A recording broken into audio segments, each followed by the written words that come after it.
Baik, Anda kembali bersama kami di NTV Prime Dialog, masih bersama Pak Noel dan juga Bang Rey yang kita akan berusaha kembali menghubungi lewat sambungan Zoom. Menjawab pertanyaan saya sebelum break, Pak Noel, PDI Perjuangan kekeh lewat Guntur Romli kalau Jokowi, Gibran, Bobi tidak dipecat PDI Perjuangan, Hasto tidak tersangka. Gimana? Gini, itu haknya Guntur Romli menyampaikan itu. Tapi faktanya sampai detik ini, ada nggak elit-elit PDIP belain Hasto? Nggak ada. Yang belain Hasto tuh para pendatang baru semua. Mau ketawa nggak enak, takut dosa, biarlah. Tapi kan itu fakta politik.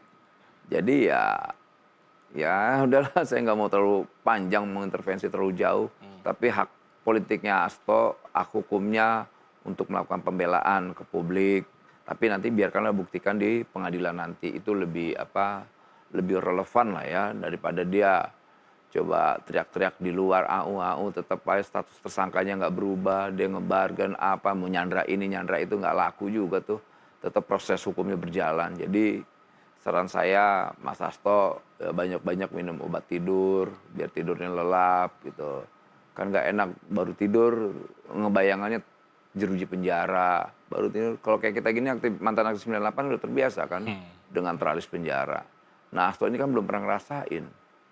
Nah, semoga nanti kalau seandainya benar definitif, kemudian dia dipanggil tersangka, kemudian dimasukin penjara, ya minum obat tidur yang banyak lah, ya.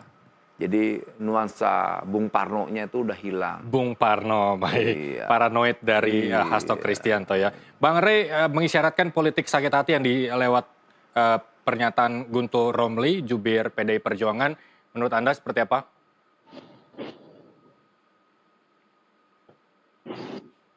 Ya, Bang Rey. Sorry, tadi saya lobet jadi mati. Baik. Gimana? Sorry. Ya, PDI Perjuangan kekeh lewat jubirnya Guntur Romli mengatakan bahwa kalau Jokowi, Gibran, dan Bobi tidak dipecat PDI Perjuangan, Hasto tidak bakal jadi tersangka. Ini mengisyaratkan bahwa politik sakit hati kental di sana begitu. Apa pandangan Anda? Iya kan dari kronologi kan sudah kita jelaskan tadi kan. Hanya seminggu setelah nama-nama itu diberhentikan oleh PDI Perjuangan, lalu Hasto ditetapkan sebagai tersangka begitu ya. Padahal sebelum-sebelumnya enggak tuh gitu kan. Nah tentu dengan berbagai pertanyaan yang kita sebutkan, kalau dilihat dari aspek kegentingan, urgensi macam-macam, saya kira tadi saya menyebut ini sih yang ke-9 lah. Yang penting kan sebetulnya dapat aktornya dulu, kan ini aktornya juga belum ketemu, makanya kita tunggu nih dalam 2 minggu ini kalau aktor utamanya nggak ketemu, itu kan makin menguatkan apa yang disebutkan oleh saudara Romli tadi, ya bahwa ini kan sebetulnya adalah upaya untuk meredam gitu ya sikap politik yang diambil oleh PDI Perjuangan khususnya terkait dengan ya kenaikan PPN 12% ini gitu loh kira-kira tuh. Kan kalau kita lihat kronologinya kan begitu ya kan, ya ada keluarga Pak Jokowi diberhentikan gitu ya, lalu isu soal PPN meningkat, PDI menyatakan sikap menolak ya. Lalu muncullah ya penetapan kasus terhadap saudara Hasto ini. Apakah ada hubungannya? Ya susah itu menjelaskan itu semua. Cuma kan kita mau menyebutkan kronologi gitu menurut saya. Ditambah tentu saja dari aspek soal urgensi ya, kegentingan dan sebagainya gitu. Kalau KPK sudah bisa menerima misalnya udah memiliki alat bukti yang cukup, lah kenapa nggak dari dulu aja ditetapkan gitu loh.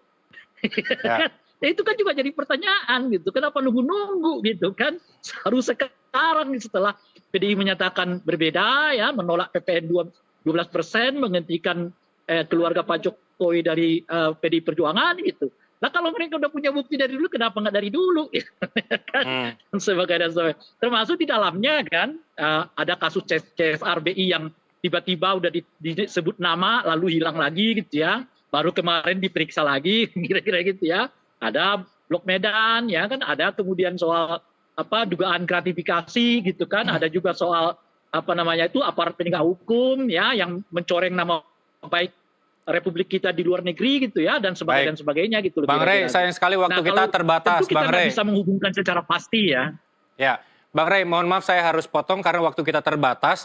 Saya minta closing statement dari Anda saja, bagaimana kemudian PDIP ke depan, kalau tadi Pak Noel mengatakan bahwa rasanya tidak ada yang mendukung Hasto ketika Hasto ditetapkan sebagai tersangka. Ini kemudian juga akan menjawab faksi-faksi di PDI Perjuangan. Menurut Anda sikap PDI Perjuangan terutama Megawati ke depan seperti apa?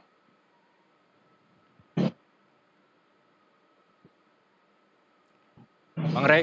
Saya kira mereka akan lebih fokus kepada bagaimana mengawal Republik dibandingkan berhubungan dengan orang per orang di PDI Perjuangan sekalipun itu tadi. Ya kan, dan menurut saya itu jauh lebih penting ya bagi PDI Perjuangan mengawal agar PPN 12% ini gimana caranya untuk tidak dinaikkan segera gitu ya, lalu mendorong KPK ya untuk fokus pada kasus-kasus besar yang merugikan keuangan negara gitu ya, termasuk tentu lo kok bisa ya gitu ya, 207 itu dianggap sebagai kerugian negara tapi sanksi hukumannya coba 6,5 tahun gitu ya. Nah itu tentu jauh lebih berguna bagi bangsa dan negara ini kalau PDI Perjuangan fokusnya di situ ya kan. Sembari tentu untuk memastikan efek-efek dari apa yang mereka duga sebagai kriminalisasi ya terhadap orang-orang PDI Perjuangan itu tetap diperhatikan. Salah satunya adalah kan kita mendengar misalnya besok atau lusa atau saya tidak tahu pastinya salah satu anggota fraksi PDI Perjuangan akan dipanggil oleh MKD tergantung sikapnya ya yang berhubungan dengan penolakan kenaikan PPN 12% gitu kan kita udah lihat alurnya ini semua gitu loh Pak. Masa orang yang mengatakan sikap politiknya di DPR dipanggil MKD gitu ya, yang pelesiran kemana-mana anggota DPR-nya yang kita nggak tahu apa manfaat yang bagi bangsa dan negara itu malah nggak dipanggil-panggil oleh DPR gitu loh kira-kira MKD lah dalam ini gitu. Baik, Pak Noel melanjuti closing statement dari Bang Rey, apa yang kemudian diharapkan dari penanganan kasus Harun Masiku ini dan sistem politik di Indonesia? Ya sudah gini, kan kita ingin membangun bangsa ini ke depan lebih baik. Ya sudah buka aja kan Hasto itu udah mulai teriak-teriak. Buka aja sih, kita nggak mau kelamaan. Agar apa bangsa ini ke depan tuh lebih hati-hati. Tadi apa yang disampaikan Rey itu ya kita senang sekali ya.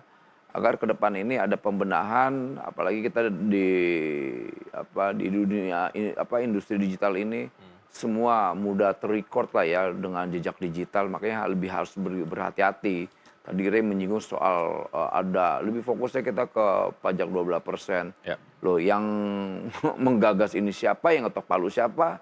Kok dikait-kaitkan dengan Jokowi dan pemerintahan hari ini? Makanya kita kadang-kadang marah loh. Yang ngetok palu kan siapa? Yang nganggarin siapa? Yang dorong siapa? Kok kenapa pemerintahan hari ini yang jadi tuduhan? Tapi ya sudahlah, nggak apa-apa. Ini kan makanya Pak Jokowi kan berkali-kali menyampaikan sudah semua juga akan terbuka kok dengan sendirinya. Kebenaran itu akan membuka dirinya sendiri. Gitu loh. Walaupun mau ditutup-tutup dengan cara apapun. Dan saya punya keyakinan kalau bangsa ingin maju jangan pernah menjadi bangsa yang hanya omon-omon. Udah buka aja kalau dia punya keberanian. Saya yakin Hasto nggak punya nyali. Kita tunggu bagaimana Hasto Kristianto bertindak pasca penetapan tersangkanya oleh KPK di pusaran kasus Harun Masiku. Terima kasih Bang Rey, terima kasih telah bergabung bersama kami di NTV Prime Dialog. Pak Noel, terima kasih. Selamat bekerja di Kementerian Ketenagakerjaan. Dan pemirsa, NTV Prime Dialog masih akan kembali usai jeda berikut. Tetaplah bersama kami.